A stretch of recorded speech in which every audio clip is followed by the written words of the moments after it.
In true high school fashion, I wrote this the day before it was due. Why not? I'd say my best work is done after 9 p.m. I had some trouble putting this speech together, considering the last time I sat down and wrote a speech was probably in the 6th grade. Fortunately, the appearance of a deadline did help inspire me. I think every one of my previous ideas involved me saying, I'm not good at writing speeches, sorry, but I cut it there each time, because making excuses never helps, and if you want to do something, just do it. Writing is no exception. Even if you never show it to anybody, even if you never say it out loud, there's nothing like holding something you've made in your own hands.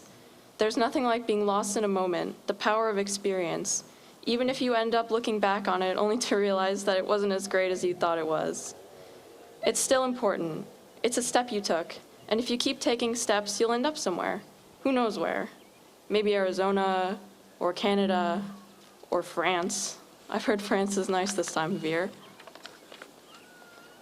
For each important change in our lives, there will be a storm to go with it. As I was writing this, there was a grand thunder and lightning show whipping the trees up with rain outside my window. It reminded me of a particular summer night on Long Island, where lightning lit up the sky, stretching its fingers towards the ocean. For a second, each flash might have been daylight. This storm was no different.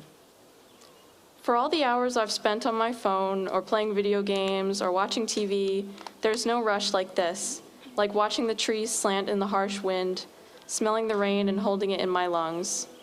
It's easy to see why people hundreds of years ago believed in the wrath of sky gods, making dragons out of lightning bolts.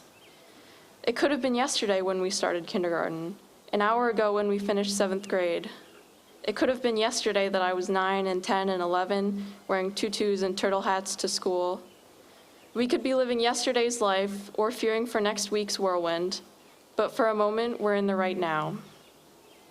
These last few months have been strange for me, and this past year has been strange for everyone.